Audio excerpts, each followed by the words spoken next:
Assalamualaikum warahmatullahi wabarakatuh. Halo siswa-siswi kelas 5 yang soleh dan solihah. Apa kabarnya hari ini? Semoga selalu sehat dan tetap semangat. Mari kita mulai pelajaran hari ini dengan berdoa bersama. Bismillahirrahmanirrahim. Rabbi zidni ilma warzuqni fahma. Amin. Anak-anak, hari ini kita akan memasuki pelajaran yang kedua, yaitu lebih dekat dengan nama-nama Allah Subhanahu wa Ta'ala. Nah, adapun tujuan pembelajaran kita pada pertemuan kali ini, yaitu yang pertama, meyakini Asmaul Husna Al-Qawi, Al-Qayyum, Al-Muhyi, Al-Mumit, dan Al-Ba'is.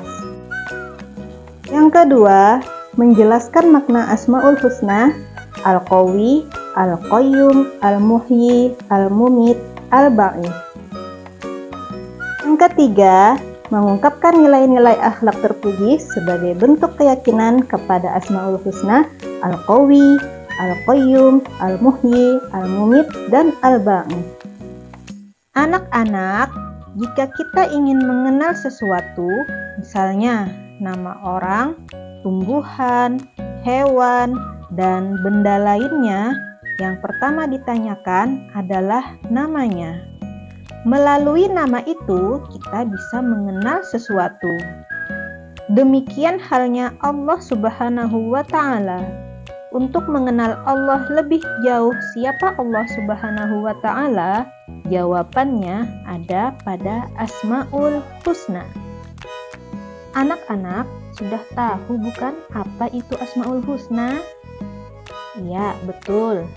Asmaul Husna adalah nama-nama Allah yang baik dan indah. Jumlah Asmaul Husna seluruhnya ada 99. Akan tetapi, kali ini kita hanya akan membahas 5 Asmaul Husna saja, yaitu Al-Qawi, Al-Qayyum, Al-Muhyi, Al-Mumit, dan Al-Ba'is. Oke, sekarang kita bahas satu persatu. Yang pertama, Al-Qawi, artinya Allah Maha Kuat. Sungguh Allah memiliki kekuatan yang tidak terbatas. Kekuatan Allah menunjukkan bahwa manusia di hadapan Allah sangat lemah. Karena itu, manusia tidak pantas membanggakan dirinya. Sehebat apapun dan sekuat apapun manusia tidak pantas untuk sombong, karena kesombongan akan menghancurkan diri sendiri. Nah, untuk meneladani sifat Al-Qawi, kita dapat melakukan hal-hal seperti contoh berikut. Yang pertama, jika memiliki kekuatan berupa kecukupan harta, maka bantulah yang lemah atau miskin. Kedua, tidak memamerkan dan menunjukkan kekuatan harta di hadapan orang miskin. Ketiga, jika memiliki ilmu, maka amalkanlah dan tidak memamerkan ilmu di hadapan orang yang rendah hati. Kedua, Al-Qayyum, artinya Allah Maha berdiri sendiri. Al-Qayyum juga berarti Allah yang mengurus seluruh alam raya ini sendiri dan tidak membutuhkan apapun dari makhluknya. Dia yang menegakkan bumi dan langit, membuat bumi dan bulan mengitari matahari, menciptakan langit yang berdiri kokoh tanpa tiang, dan mengurus kebutuhan seluruh makhluk hidupnya. Semua dilakukan tanpa meminta bantuan kepada siapapun. Sifat ini memberikan keteladanan kepada kita, diantaranya adalah yang pertama, anak muslim terbiasa memenuhi kebutuhan pribadi secara mandiri, seperti merapikan tempat tidur, menyiapkan peralatan sekolah, menyiapkan pakaian sekolah, dan sebagainya. Kedua, kalian harus memiliki keterampilan untuk hidup mandiri, seperti terampil bersepeda, terampil membersihkan dan merapikan rumah, dan menjaga kesehatan. Ketiga, memiliki kepedulian kepada orang lain, seperti jika ada yang terkena musibah, hatinya bergetar, tangan dan raganya tergerak untuk membantu. Yang ketiga, Al-Muhyi, artinya Allah Maha menghidupkan. Dialah Allah yang maha menghidupkan segalanya.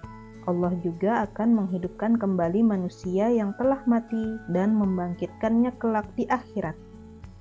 Sebagai anak soleh tentunya bisa mengambil pelajaran dari sifat ini.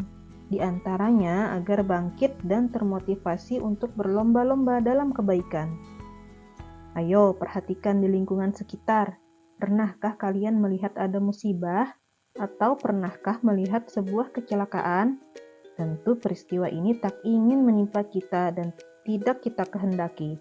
Namun di balik musibah ada orang-orang yang Allah selamatkan, sehingga dia kembali hidup dan menikmati kehidupan.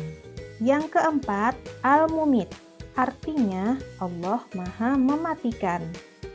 Di dalam Al-Quran surah Al-Ankabut ayat 57, Allah Subhanahu wa Ta'ala berfirman yang artinya, setiap yang bernyawa pasti mati. Hanya Allah Subhanahu wa Ta'ala saja yang tidak akan pernah mati.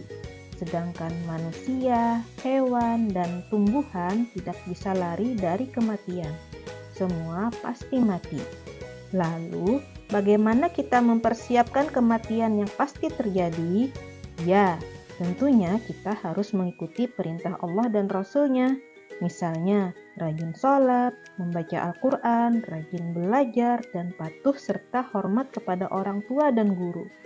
Kemudian, menjauhi yang dilarang Allah Subhanahu wa Ta'ala, misalnya mencuri, berkelahi, atau menyakiti orang lain.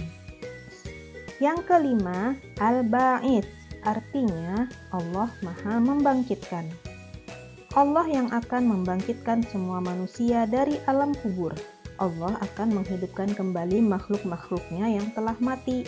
Al-Ba'id juga berarti Allah memberikan kekuatan untuk menggerakkan benda-benda yang diam dan menampakkan benda-benda yang tersembunyi. Pernahkah kalian merasa kehilangan motivasi sehingga merasa malas belajar, namun tiba-tiba terasa memiliki semangat? Bangkit dari rasa malas, bangkit dari rasa lelah. Itulah bukti bahwa Allah Maha membangkitkan jiwa manusia. Sebagai anak muslim harus mengambil keteladanan dari sifat Al-Ba'id. Keteladanan yang dimaksud yaitu, pertama, meyakini kebenaran hari kebangkitan, sehingga terbentuk sikap terpuji dan menyenangkan orang lain.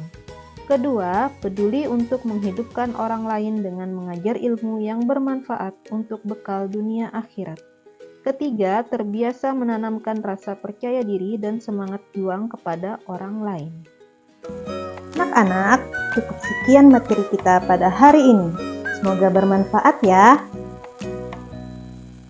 Mari kita akhiri pelajaran kita pada hari ini dengan mengucapkan hamdalah. Alhamdulillahirabbil alamin. Assalamualaikum warahmatullahi wabarakatuh.